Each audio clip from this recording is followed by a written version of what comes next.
Muito bom dia, irmãos e irmãs. Nesta manhã de domingo, quero cumprimentá-los com a doce paz de Jesus e dizer que estamos dando prosseguimento à nossa série de estudos bíblicos sobre os livros dos profetas menores. No domingo passado, nós iniciamos o estudo sobre o livro de Zacarias, que foi dividido em duas partes, porque ele tem um conteúdo mais abrangente, mais longo, e nós vimos no domingo passado sobre o profeta Zacarias e as visões que Deus lhe deu. E nesse domingo nós vamos ver Zacarias, seu conteúdo profético, a segunda parte do estudo sobre esse livro.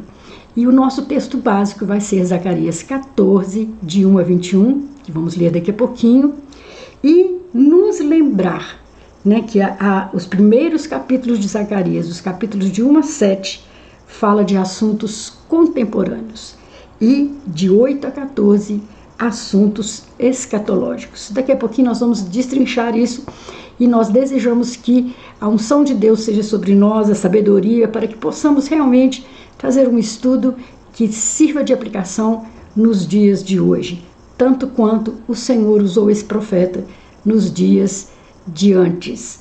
Que Deus nos abençoe. Nós vamos orar agora e pedir essa bênção ao Senhor. Ore comigo.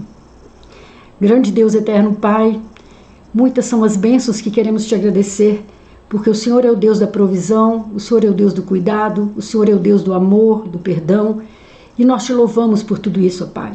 E nessa manhã nós clamamos ao Senhor uma bênção toda especial de iluminação para nós, nossos corações, nossa fala, os corações daqueles que estão nos seguindo, nos ouvindo, para que a palavra do Senhor chegue até nós e de acordo com a necessidade de cada um. Que essa palavra se aplique aos nossos dias e se coloque em prática e dê muitos frutos. Muito obrigado, nós já te louvamos em nome de Jesus. Amém. A lição de hoje tem como objetivo apresentar em síntese a parte escatológica do livro de Zacarias. Nós vimos como Deus falou com aquele profeta através de várias visões às vezes de difícil compreensão, mas se você quiser voltar lá assistir a primeira parte para ter melhor prosseguimento com o estudo de hoje, está lá gravado no YouTube para que você possa rever. E nós vamos hoje então ver a parte escatológica do livro. O que significa escatológica? Referente aos últimos dias, ou as partes que aconteceriam muitos séculos na frente da vida do profeta. Então, eu gostaria de ler com vocês o texto básico da lição de hoje, que se encontra no último capítulo do livro de Zacarias, o capítulo 14. Nós vamos ler o texto um pouquinho longo, de 1 a 21. No entanto, eu trouxe para vocês, vou projetar para que vocês possam me acompanhar. O versículo 1 diz o seguinte: Vejam, o dia do Senhor vem, quando no meio de vocês os seus bens serão divididos. Reunirei todos os povos para lutarem contra Jerusalém. A cidade será conquistada, as casas saqueadas e as mulheres violentadas. Metade da população será levada para o exílio, mas o restante do povo não será tirado da cidade. Depois o Senhor sairá à guerra contra aquelas nações, como ele faz em dia de batalha. Naquele dia, os seus pés estarão sobre o Monte das Oliveiras, a leste de Jerusalém. E o monte se dividirá ao meio, de leste a oeste, por um grande vale. Metade do monte será removido para o norte e a outra metade para o sul. Vocês fugirão pelo meu vale entre os montes, pois ele se estenderá até Azel. Fugirão como fugiram do terremoto nos dias de Uzias, rei de Judá. Então o Senhor, o meu Deus, virá com todos os seus santos. Naquele dia não haverá calor nem frio. Será um dia único, no qual não haverá separação entre dia e noite, porque quando chegar a noite ainda estará claro, um dia que o Senhor conhece. Naquele dia, águas correntes fluirão de Jerusalém. metade delas para o mar do leste e metade para o mar do oeste. Isto acontecerá tanto no verão quanto no inverno. O Senhor será rei de toda a terra. Naquele dia haverá um só Senhor e o seu nome será único. A terra toda, de Geba até Rimon, ao sul de Jerusalém, será semelhante a Arabá, mas Jerusalém será restabelecida e permanecerá em seu lugar, desde a porta de Benjamim até o lugar da primeira porta, até a porta da esquina, e desde a torre de Ananael até os lagares do rei. Será habitada, nunca mais será destruída. Jerusalém estará segura. Esta é a praga com a qual o Senhor castigará todas as nações que lutarem contra Jerusalém. Sua carne apodrecerá enquanto estiverem ainda em pé. Seus olhos apodrecerão em suas órbitas, e sua língua apodrecerá dentro de suas bocas. Naquele dia, grande confusão dominará essas nações, causada pelo Senhor. Cada um atacará o que estiver ao seu lado. Também Judá lutará em Jerusalém. A riqueza de todas as nações vizinhas será recolhida, grandes quantidades de ouro, prata e roupas. A mesma praga cairá sobre cavalos e mulas, camelos e burros, sobre todos os animais daquelas nações. Então, os sobreviventes de todas as nações que atacaram Jerusalém subirão ano após ano para adorar o Rei, o Senhor dos Exércitos, para celebrar a festa das cabanas. Se algum dentre os povos da terra não subir a Jerusalém para adorar o Rei, o Senhor dos Exércitos, não virá para ele a chuva. Se os egípcios não subirem para participar, o Senhor mandará sobre eles a praga com a qual afligirá as nações que se recusarem a ir celebrar a festa das cabanas. Sim, essa será a punição do Egito e de todas as nações que não forem celebrar a festa das cabanas. Naquele dia estará inscrito nas sinetas penduradas nos cavalos, separado para o Senhor. Os caldeirões do templo do Senhor serão tão sagrados quanto as bacias diante do altar. Cada panela de Jerusalém e de Judá será separada para o Senhor dos Exércitos, e todos os que vierem sacrificar pegarão panelas e cozinharão nelas, e a partir daquele dia nunca mais haverá comerciantes no templo do Senhor dos Exércitos. Eu devo confessar que é um texto bem profundo, né? E às vezes alguns trechos de difícil compreensão. E nós separamos Zacarias 14:9 como nosso versículo-chave. O Senhor será rei sobre toda a terra. Naquele dia, um só será o Senhor e um só será o seu nome. Aleluia. Amém. Nós vemos no livro do profeta Zacarias a promessa de Jerusalém restaurada. E isso se encontra em Zacarias 8, de 1 a 23. Como é sabido, Jerusalém, que é chamada também de Sião, nós vamos ver muito isso nos Salmos, foi completamente destruída pelo exército de Nabucodonosor. O povo foi levado para o exílio, né, como disciplina, lá ficou 70 anos, voltou do exílio com a finalidade de reconstruir Jerusalém. Tanto Ageu como Zacarias tiveram um papel predominante na vida do povo, estimulando-o ao serviço da reconstrução, mostrando a todos que o Senhor queria que fizessem. Nós vamos também nos remeter, né, à história registrada nos livros de Esdras e Neemias. Eu tenho repetido aqui, se você não conhece a história, para entender melhor as profecias de Zacarias, volte lá em Esdras e Neemias, leia ou releia estes livros para que você possa compreender. No capítulo em pauta, que é o capítulo 8, nós vemos a promessa de uma Jerusalém que haveria de sair dos escombros da destruição para uma vida de glória. Temos retrato dos velhinhos sentados na praça, crianças brincando sem perigo, símbolo da liberdade da guerra, doença e fome que acabam destruindo a vida humana. Olha que cena fantástica para ser registrada, pintada num quadro, né? Vemos que a promessa da restauração não se limita à recuperação imediata, pois possui uma abrangência muito maior, e nós vamos ver isso nos registros da história através dos séculos. Sabemos que a profecia pode ter os seguintes lances, preste atenção nesse detalhe que é muito importante: imediato, remoto e remotíssimo.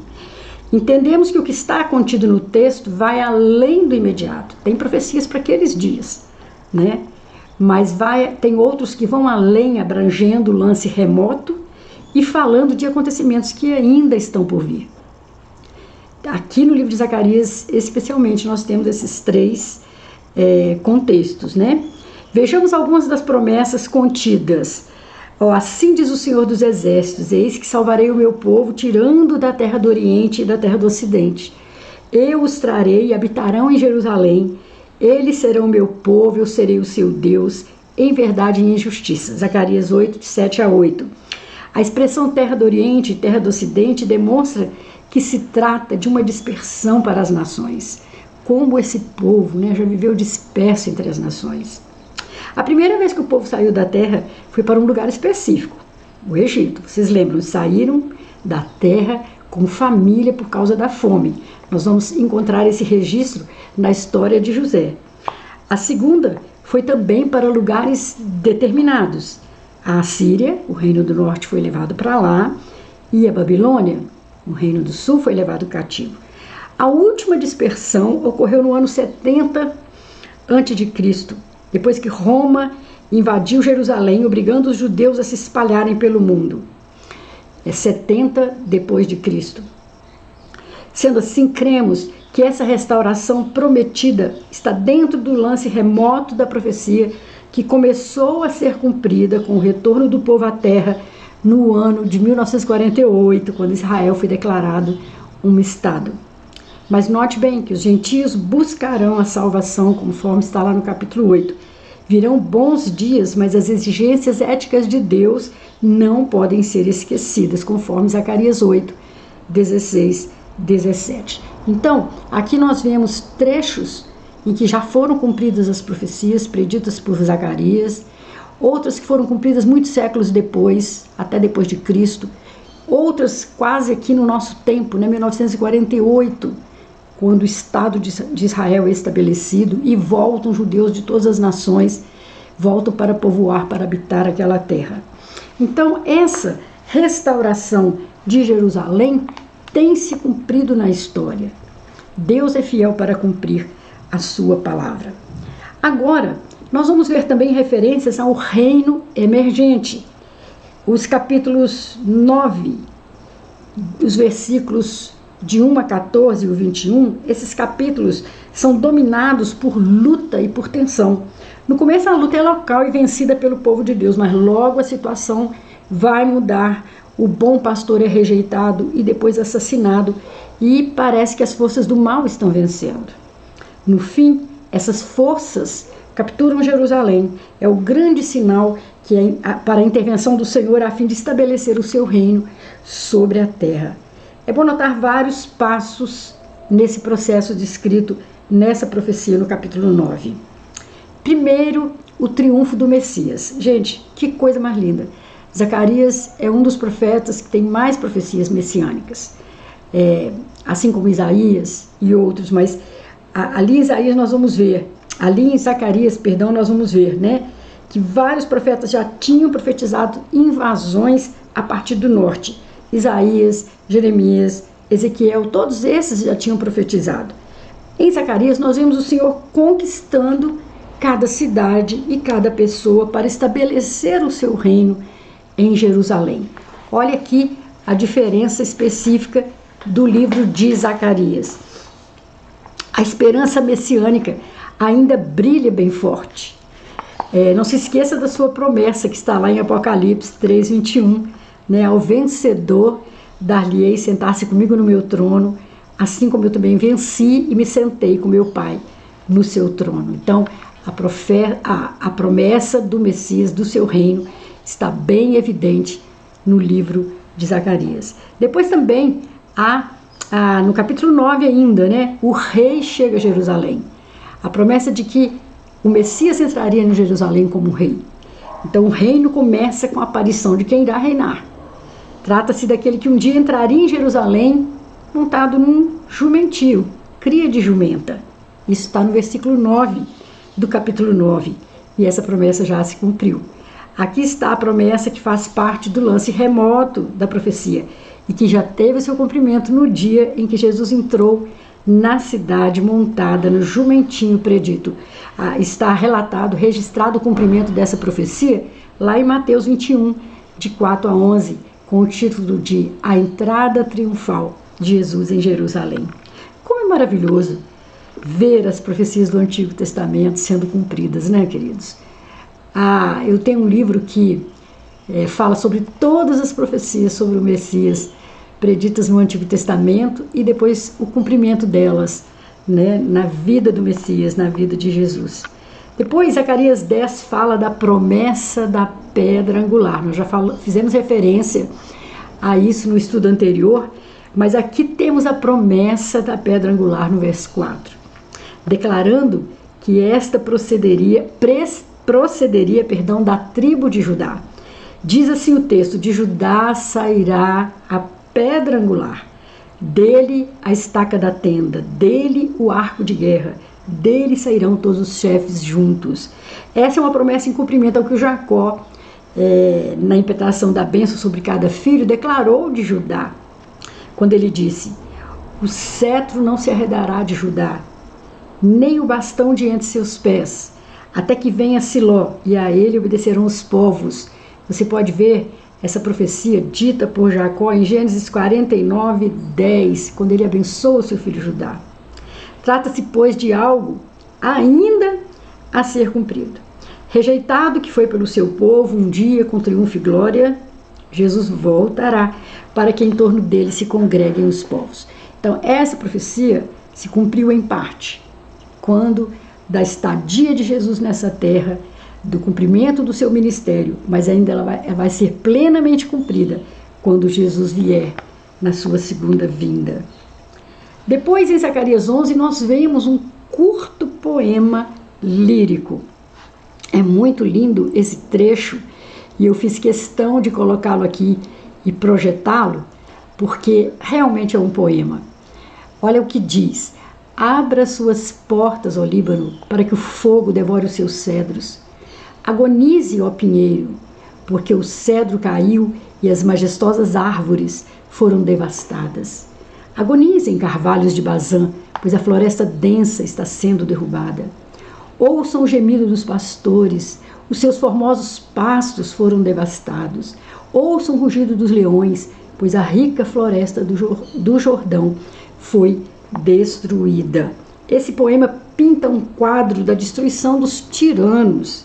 Os poderosos reis são comparados aos enormes cedros do Líbano.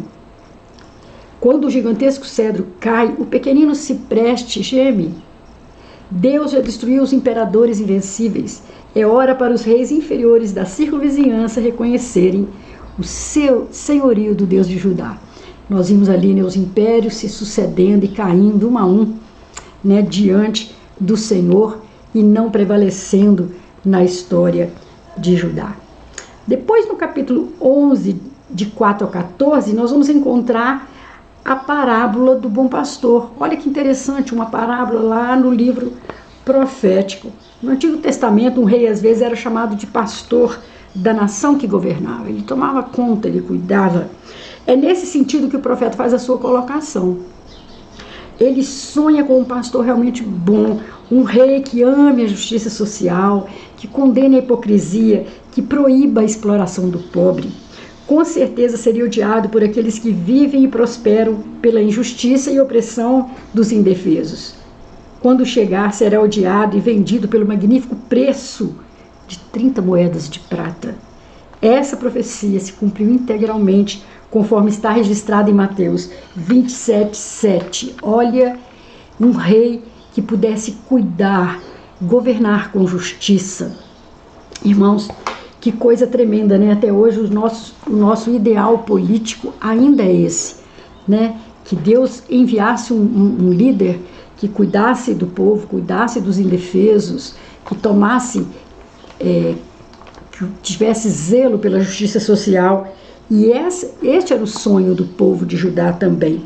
E quando Jesus chega e faz isso, ele incomoda tanto aqueles que vivem da injustiça e da opressão dos indefesos, que ele é traído e vendido por 30 moedas de prata. E lá em Mateus 27:7, então, o evangelista registra o cumprimento dessa profecia de Zacarias. Depois, em Zacarias 11, de 15 a 17, nós vemos a parábola do pastor insensato, outra parábola mencionada pelo profeta. Aqui nós temos aquela triste história do pastor que não cuidará das ovelhas, deixando-as desgarradas, sem curar a que foi ferida, e que as exploraria, comendo a carne delas e arrancando suas unhas. No versículo 17 do capítulo 11, nós temos a seguinte advertência: ai do pastor inútil que abandona o rebanho. A espada lhe cairá sobre o braço e sobre o olho direito. O braço completamente se lhe secará e o olho direito de todo se escurecerá. Possivelmente aqui há uma referência ao rei Zedequias. Que alerta para nós hoje, hein? Pastores, lideranças, estamos cuidando bem do nosso rebanho, da nossa congregação, dos nossos alunos, daqueles que olham para nós como líderes, orientadores, formadores de opinião? Fica aí a pergunta para a gente pensar. Já o capítulo 12 faz menção de acontecimentos ainda por vir a respeito da cidade amada do povo judeu. A profecia declara que o Senhor usará Jerusalém como instrumento poderoso contra todos quantos vierem contra ela. Nós vemos isso até nos dias de hoje, né? Será ela um cálice de tontear para todos os povos e uma pedra pesada. Aqueles que levantarem as mãos para agir contra a cidade serão atingidos gravemente. É predito que contra ela se levantarão todas as nações da terra. Depois dessa luta para tirar a cidade das mãos do povo, a vitória acontecerá. Jerusalém será habitada outra vez. Diz o versículo 6 na sua parte final, Zacarias 12:6. Jerusalém será habitada outra vez no seu próprio lugar, em Jerusalém mesma. A profecia também já se cumpriu inúmeras vezes, né, quando os povos são levados e retornam a Jerusalém. Depois, no Zacarias 13, de 1 a 9, nós vamos ver a eliminação de todo o mal no seio da cidade. A expressão, naquele dia haverá uma fonte aberta para a casa de Davi, para os habitantes de Jerusalém, para remover o pecado e a impureza, trata da fonte inesgotável da misericórdia e graça que Cristo, pelo seu sangue, abriu para remover todo o mal. É uma referência à redenção que Cristo fará séculos lá na frente. João declara: o sangue de Jesus Cristo, seu Filho, nos purifica de todo o pecado. 1 João 1,7. A prova de que o sangue de Cristo constitui uma fonte purificadora de todo o mal se encontra no versículo 6, que diz assim: se alguém lhe disser: que feridas são estas em tuas mãos? Responderá ele: são as feridas com que fui ferido na casa dos meus amigos. Numa menção, né, às mãos feridas do nosso Salvador, Jesus Cristo. E por fim, a vitória. Zacarias 14, de 1 a 21, aquele texto lindo, polêmico, difícil às vezes, né, que nós lemos no início do nosso estudo hoje. A vitória final acontecerá quando o Senhor Jesus, em majestade e glória, irá se manifestar. Apresentamos aqui algumas explicações de Dionísio Pape a respeito do assunto. Este capítulo corresponde aos últimos capítulos de Apocalipse, onde o triunfo final do Senhor é assegurado. Chega-se aqui ao clímax do Armagedon, quando a vitória das forças do mal parece certa e Jerusalém será tomada, conforme os versículos 1 e 2. No momento da derrota, aparece o Senhor no Monte das Oliveiras, de onde subiu, conforme Atos 1,12. Lembra lá daquele texto, quando os anjos, os varões de branco, aparecem aos discípulos, olhando embasbacado para o Senhor Jesus subindo e desaparecendo entre as nuvens, e ele disse que ele voltará do mesmo jeito que ele subiu. Ocorrerá um grande terremoto. O clima será afetado, haverá refração da luz e do sol, um rio nascerá dividindo-se em duas partes, uma indo para o mar Mediterrâneo e outra para o mar Norte. Olha, uma observação aqui desse comentarista. Já é fato constatado pelos geólogos que existe um rio subterrâneo sobre a cidade de Jerusalém. Oh, glória! A profecia termina exaltando o Senhor que há de reinar sobre toda a terra, com a promessa de que Jerusalém jamais será destruída e os seus habitantes estarão em segurança e sem nenhuma maldição, conforme o versículo 11. Estabelecido o reino, as nações gentias servirão ao Senhor e os rebeldes serão visitados com o castigo descrito no versículo 12. Segue-se a paz mundial e todas as nações sobem para adorar o Senhor. Já se cumpriu essa profecia? Ainda não. Se cumprirá na segunda volta de Cristo. Estamos aguardando o cumprimento desta profecia. Caminhando para as nossas considerações finais, eu quero te desafiar a reler, a estudar todo o livro do profeta Zacarias. Esperamos que, pelo estudo dessa lição, tenhamos condição de saber melhor a respeito da inspiração do profeta Zacarias, esse homem que Deus usou para nos oferecer um retrospecto dos acontecimentos de sua época e visões maravilhosas da primeira e segunda vinda do Messias. Que privilégio Zacarias teve da parte do Senhor. E nós vamos resumir aqui algumas lições importantes que nós devemos aprender com ele, com o seu livro, com o seu conteúdo profético. Primeiro, essa profecia nos assegura que Deus agirá como pastor quando os pastores humanos falharem. Os pastores falham, às vezes, porque são seres humanos. Precisamos tomar cuidado como crentes de não sobrevalorizar as suas capacidades. Temos de orar pelos pastores e liderança das igrejas. Esse item fala profundamente com cada um de nós, né? Precisamos orar por pastores e lideranças das igrejas. A profecia de Zacarias também nos assegura uma vitória, triunfo, embora sejam alcançados somente depois de grandes dificuldades e supostas derrotas, mas a vitória virá. Zacarias incentiva que estão em situações desesperadoras e que dificilmente enxergam um futuro promissor. Não é mais ou menos o que estamos vivenciando hoje?